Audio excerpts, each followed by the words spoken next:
The first time I saw her waiting at the next stop, I thought I had missed her getting off. That's the only thing that made sense in the half-second my brain had to make sense of it. She'd boarded a few stops back, she'd sat down, and now here she was at the next shelter, standing under the light with her grocery bag, waiting for me like she'd never been on the bus at all. So I figured I'd lost track of her. It happens. You drive long enough on nights and people become weather to you. They get on, they get off. You don't watch every one of them like a hawk. You've got mirrors and a schedule and a farebox that jams and a route to keep. I figured she'd slipped off the back while I was watching the road, and I'd somehow beaten myself here, and now she wanted back on. Except she hadn't gotten off. I want to be honest about that from the start, because everything else depends on it. I know she hadn't gotten off because I checked the mirror, and her seat wasn't empty because she'd left it.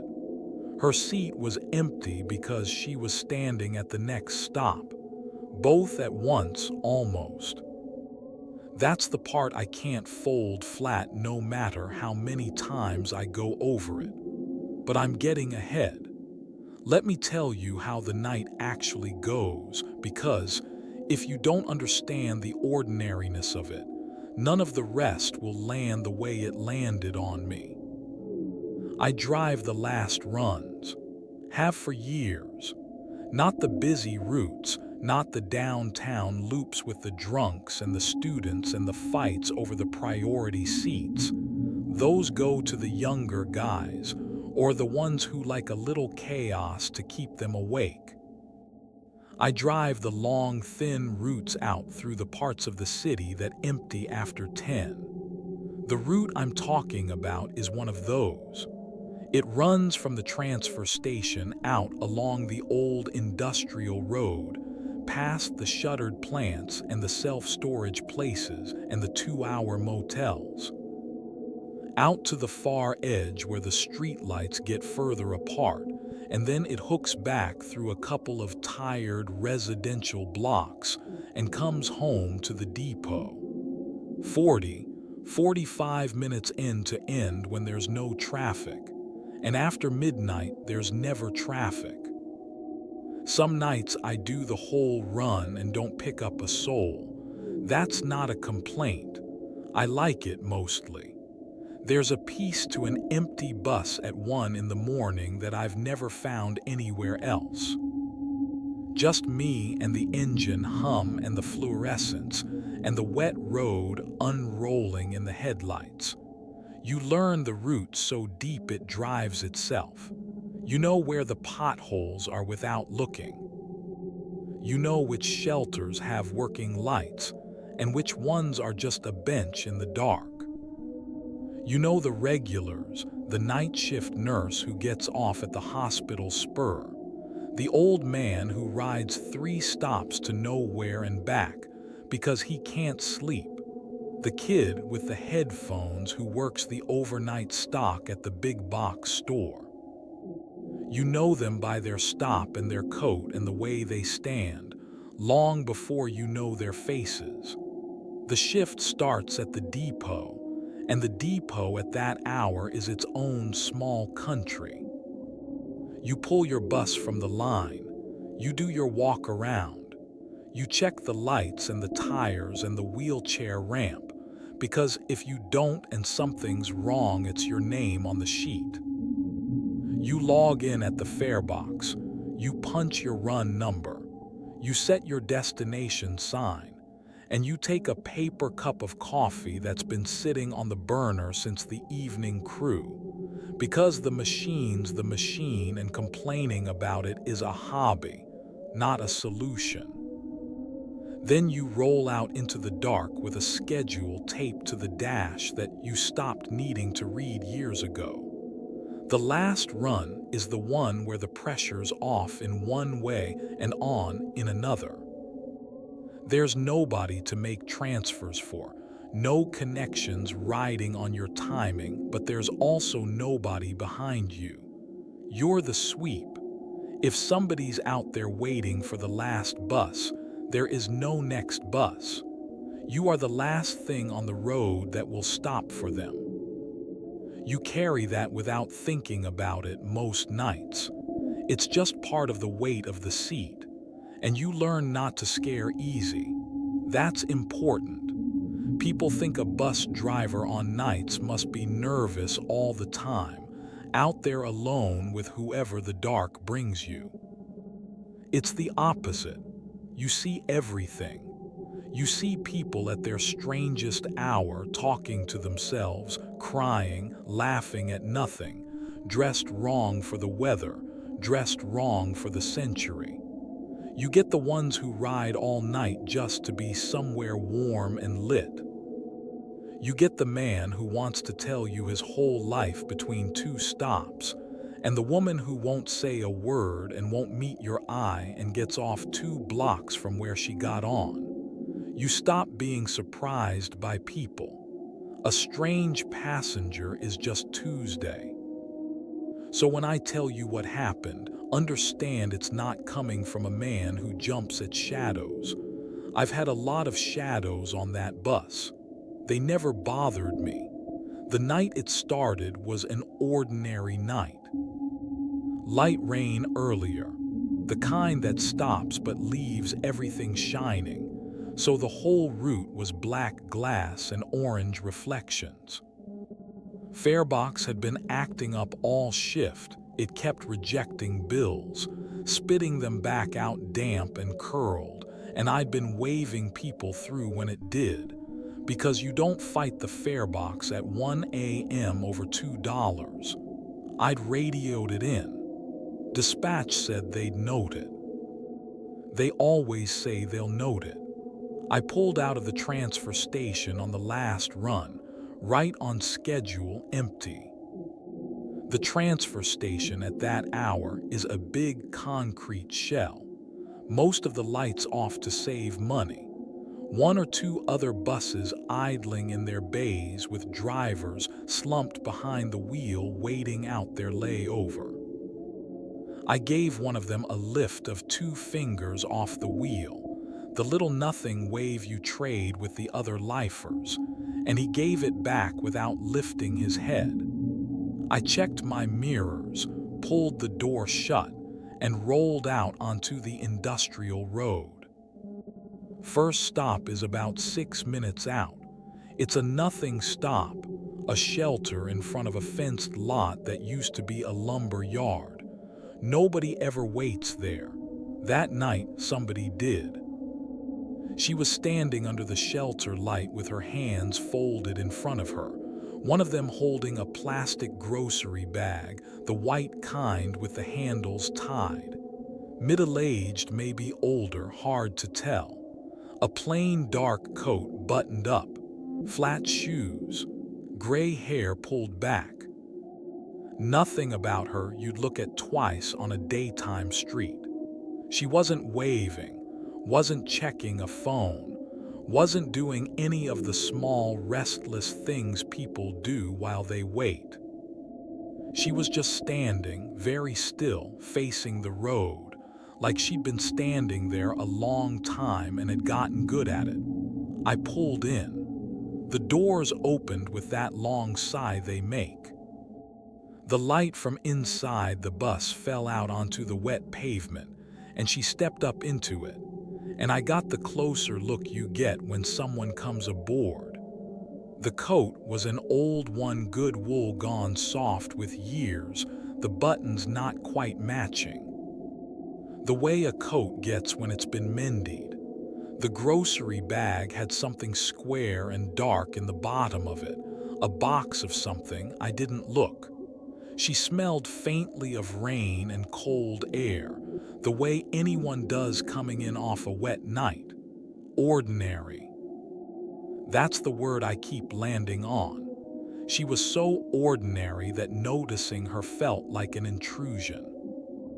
And the farebox took her tap, first thing all night it accepted without a fight, which I noticed and then didn't think about, and she said quietly, "Thank you," and she walked back and sat down. Not at the front, not at the very back. A few rows back on the right by the window.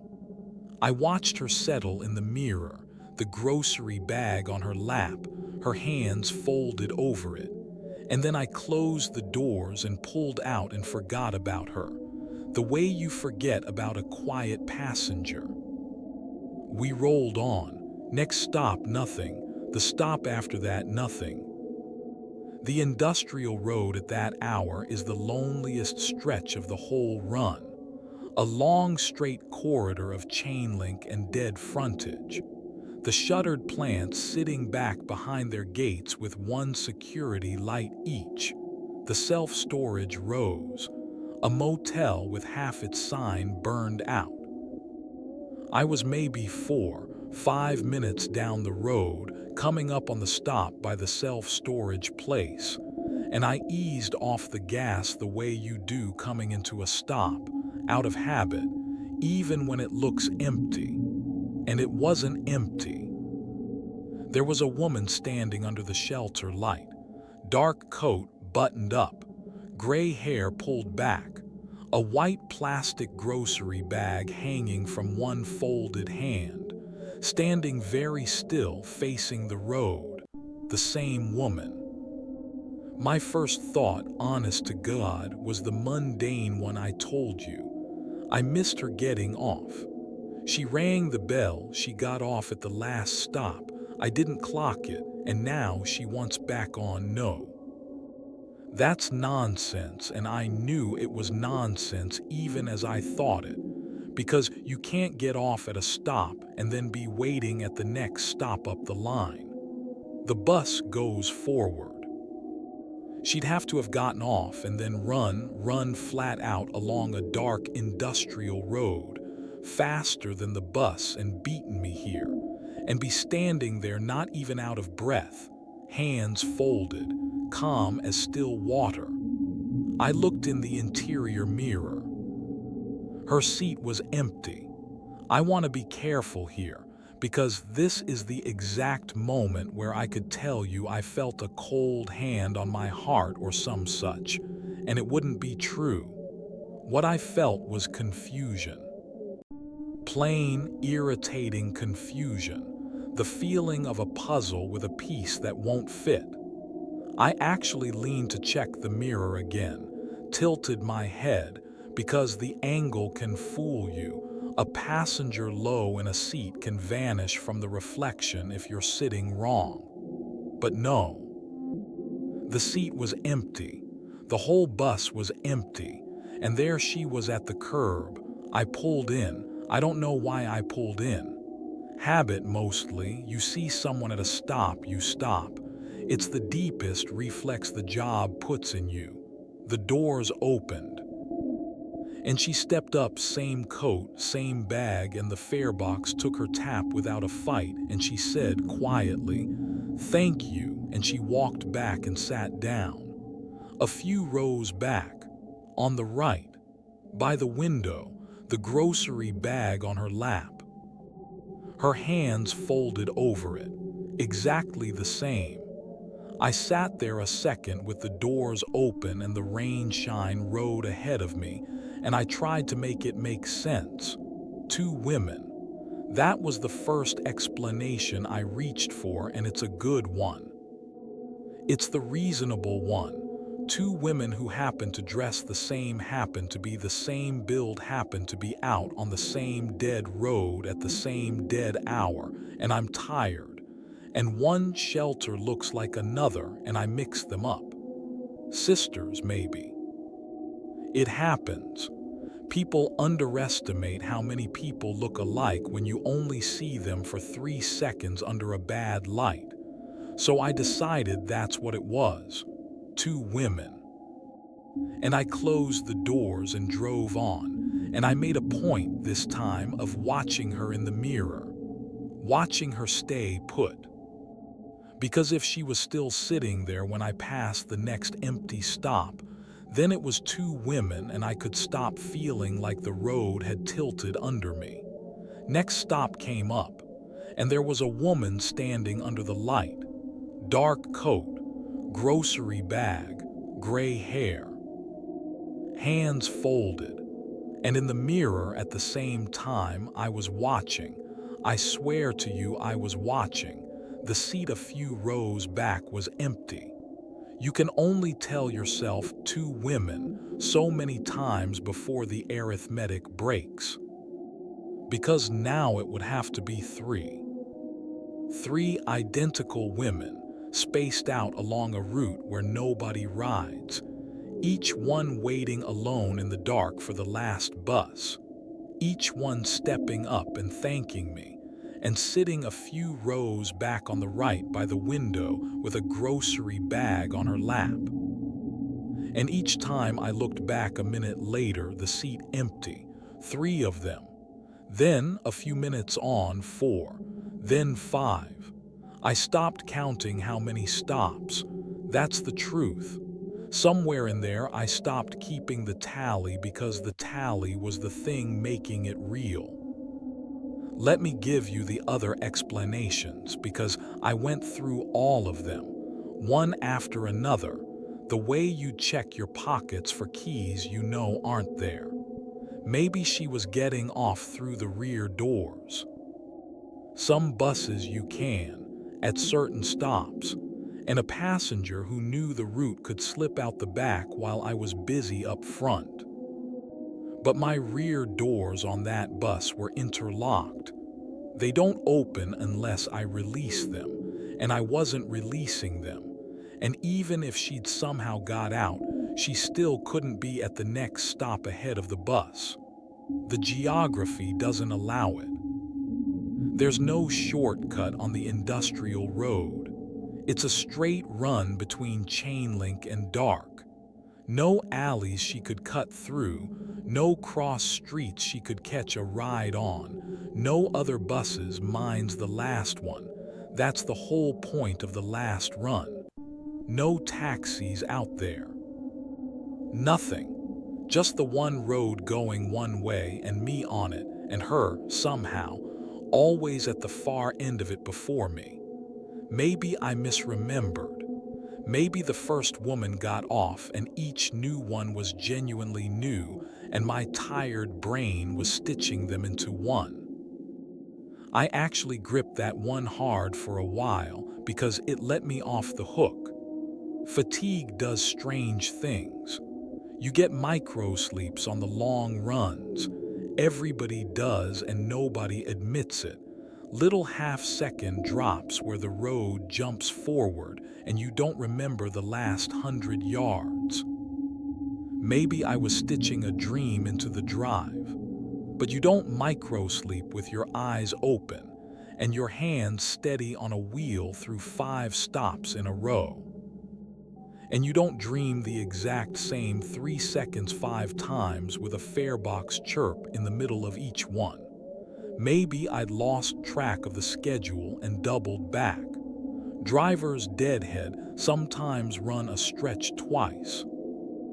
Get turned around on a detour, but there's no detour on that road and no reason to double back. And the clock on the dash was climbing the way a clock does when time is passing normal and forward one honest minute after another.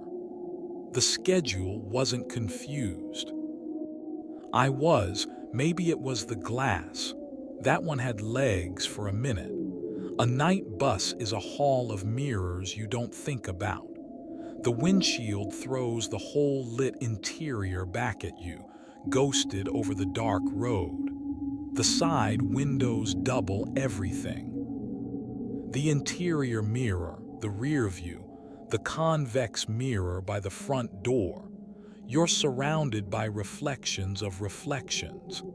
And at night, with the fluorescence on inside and the black outside, the glass stops being a window and becomes a screen.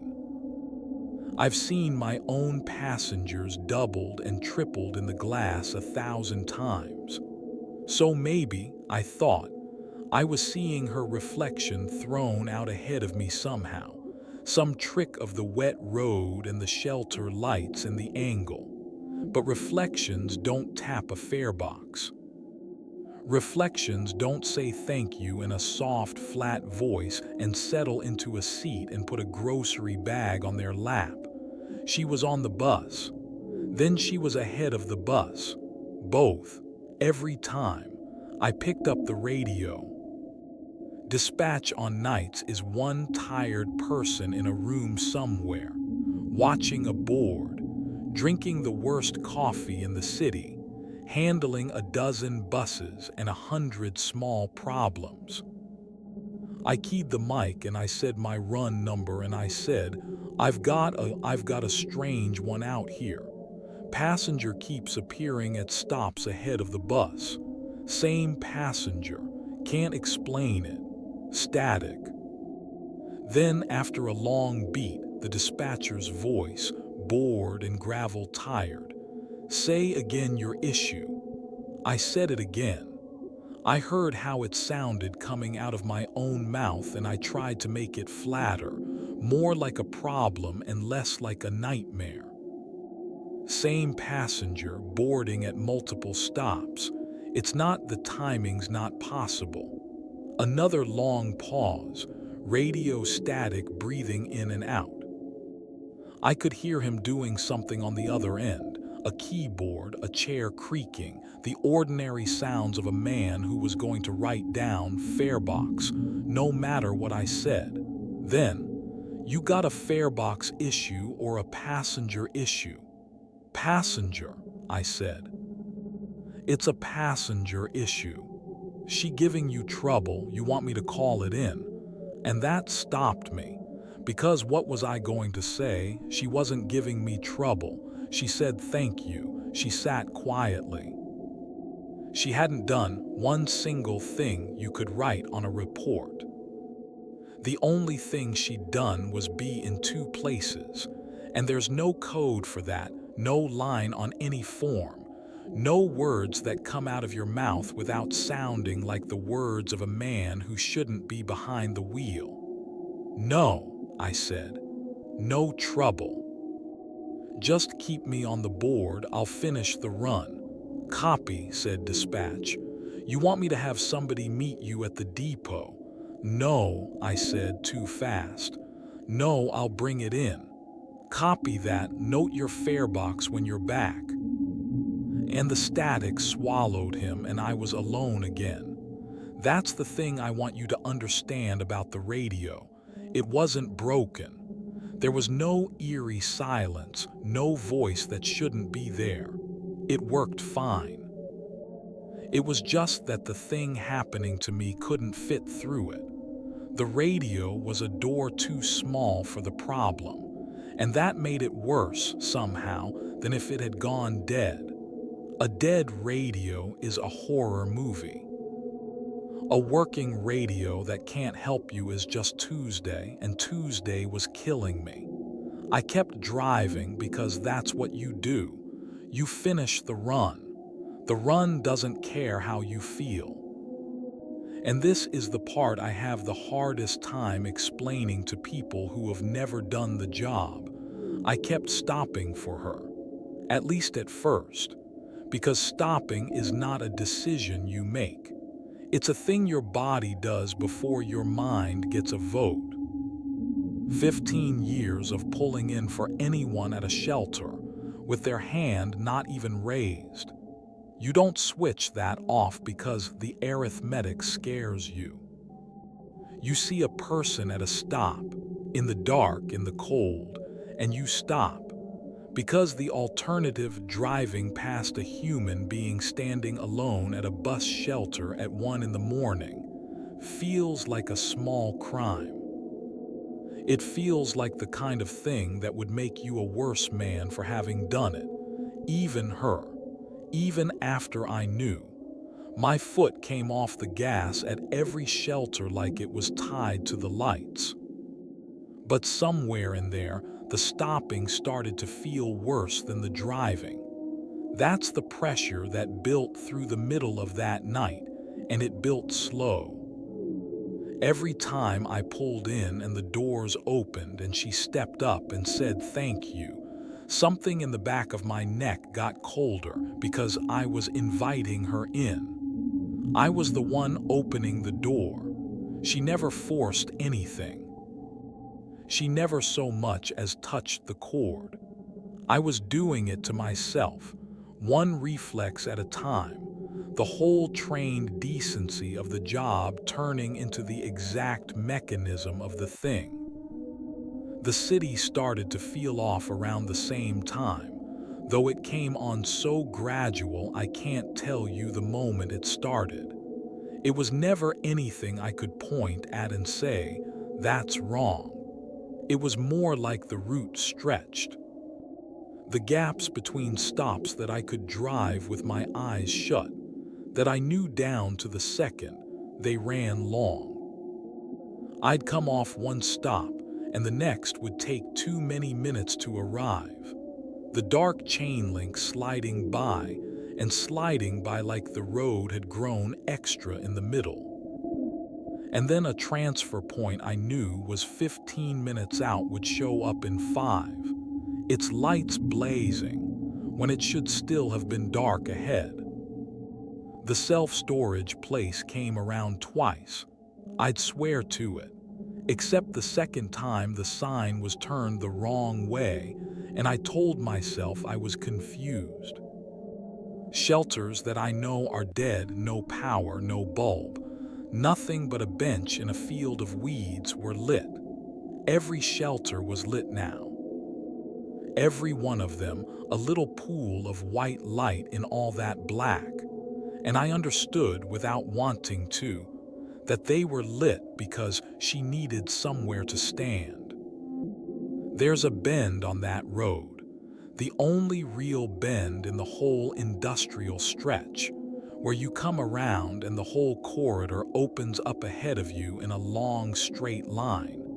And on a clear night, you can see the next 3 shelters strung out like beads. I came around that bend and I saw them, 3 little pools of light in a row going off into the dark.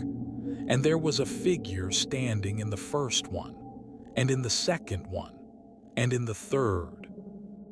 The same still shape in each, dark and patient, facing the road, waiting all the way down the line as far as the light reached. And I understood then that she wasn't following the bus. She was the whole route now. She was every stop I hadn't reached yet. The destination sign above my head had gone wrong too. I caught it in the reflection off a storefront as I passed, the sign on the front of my own bus, the one that tells the world where I'm going. I couldn't read it. Not blank, not off. Just the letters wouldn't hold still enough to read, like looking at a word in a dream. I didn't look again, and she got closer, not toward me. She never came up the aisle. It was the pattern of it that closed in. At first, she was always waiting at the shelter, back from the curb, and I'd pull in and she'd come to the door. Then a few stops on, she was at the curb already when I arrived, right at the edge, toes to the line, as if she'd been walking toward the road as I came. Then there was a stop where for just a second as my headlights swung across the shelter. I saw her already inside the bus, sitting a few rows back by the window, hands folded. And then the lights steadied and the seat was empty and she was out there at the curb again where she was supposed to be. In for a second, then out.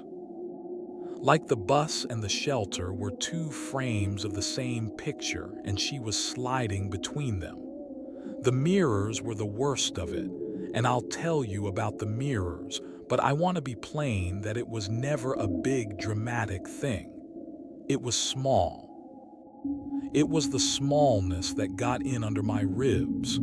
I'd glance up at the interior mirror out of habit, that reflex glance every driver does 100 times a run, and her seat would be empty. Good, empty. Then I'd glance again a minute later and she'd be in it, and I hadn't stopped. I hadn't opened the doors, she was just there, grocery bag on her lap, looking out the black window at nothing. Then empty again. Then there was the side mirror. I used the big convex one on the door side coming into every stop, to check the curb, to see who's waiting, to make sure nobody's standing where the doors will swing. I glanced into it coming up on an empty stretch, no shelter. No reason for anyone to be there. And in the curve of that glass, walking along the shoulder in the dark behind me, keeping pace with a bus doing 30, was a woman in a dark coat, with a grocery bag, not hurrying, not falling behind, just walking steady. At the exact speed of me. I looked at the actual road behind through the window, and there was nobody there. Just wet asphalt and the dark. Back to the mirror, and she was still walking in it, matching me. And then the mirror was empty too. And once, this is the one I still don't drive past a lit shelter without thinking of. Once I looked in the rear view, the flat one, the one that shows me the road behind, and I saw her reflection in it. Not in her seat, behind me. In the seat directly behind the driver, the one right at my shoulder, close enough that if it were real I'd have felt her breath. In the mirror she was there, hands folded, looking straight back at me in the glass. I whipped my head around and the seat was empty. Of course it was. I turned back to the mirror and she was gone from that too. I didn't shout. I want that on the record, whatever the record is. I didn't panic. I didn't slam the brakes. I didn't do any of the things you do in a story. I just drove, with my heart going hard and slow and my hands very careful on the wheel, because the one thing I had left, the only thing, was the route. As long as I kept driving the route would end. That's how a route works. It ends at the depot. Every road I'd ever driven ended somewhere, and this one ended at the depot, with the fence and the wash bay and the other buses lined up, and the fluorescent office where you drop your keys and sign out. All I had to do was get to the end, so I made a decision. The next shelter, I wasn't going to stop. It sounds like a small thing to decide. It wasn't. I have pulled in for people I was afraid of. I have pulled in for men who scared me sober, for people bleeding, for people screaming at someone who wasn't there. Because you stop, that's the job. You are the last stop for a reason, and if you start deciding who deserves to be picked up out of the dark, then you've stopped being a driver and started being something meaner. I have never once in 15 years driven past a person standing at a shelter.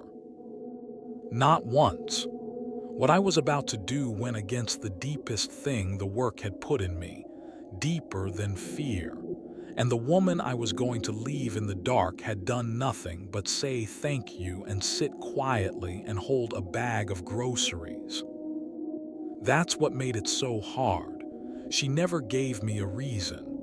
I had to leave her with no reason at all and know it and do it anyway. I saw the light come up ahead, that little white pool, and I saw the shape of her in it. Dark coat, folded hands, the pale bag hanging from her hand, standing very still and facing the road, waiting the way. She'd been waiting all night, the way I was starting to think she'd been waiting long before there was ever a road for her to wait beside.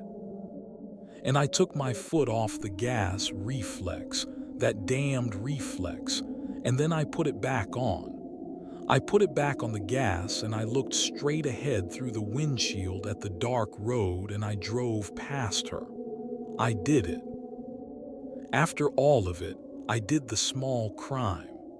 I drove past a woman alone at a shelter at 1 in the morning, and I did not stop, and it felt exactly as wrong as I'd known it would, wrong in my stomach, wrong in my hands.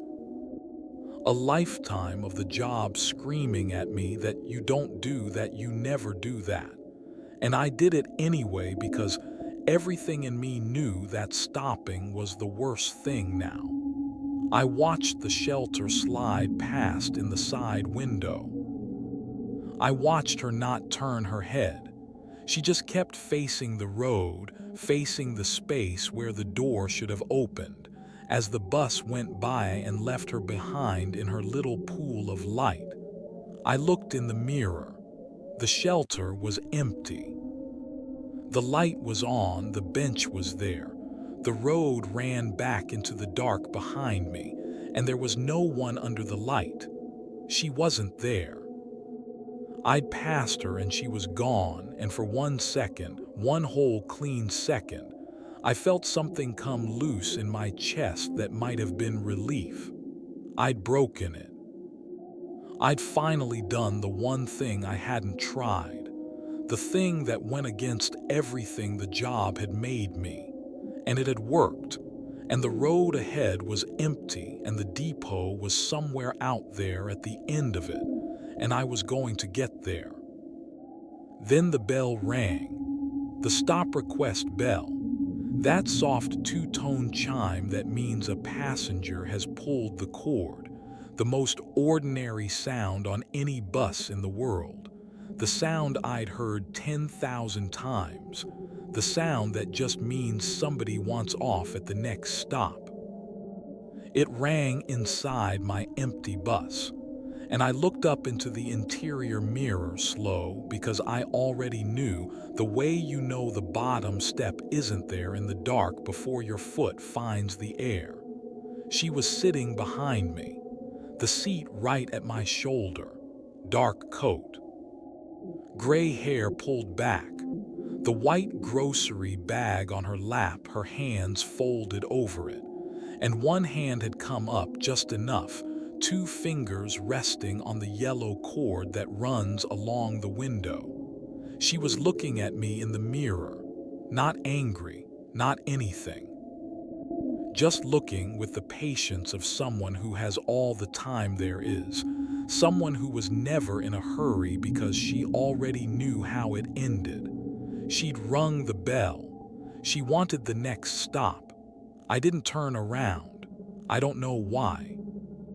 Maybe because I knew if I turned around the seat would be empty and that would be worse. Or maybe because I knew it wouldn't be, and that would be worse still. I just looked back at the road. And there ahead of me, coming up out of the dark, was the next stop. The shelter. The light already on, a small white pool in all that black, the bench empty, waiting. Lit and empty and waiting, the way every shelter on this route is going to be lit and empty and waiting. All the way to a depot I am starting to understand I am not going to reach. My foot is coming off the gas. It always does.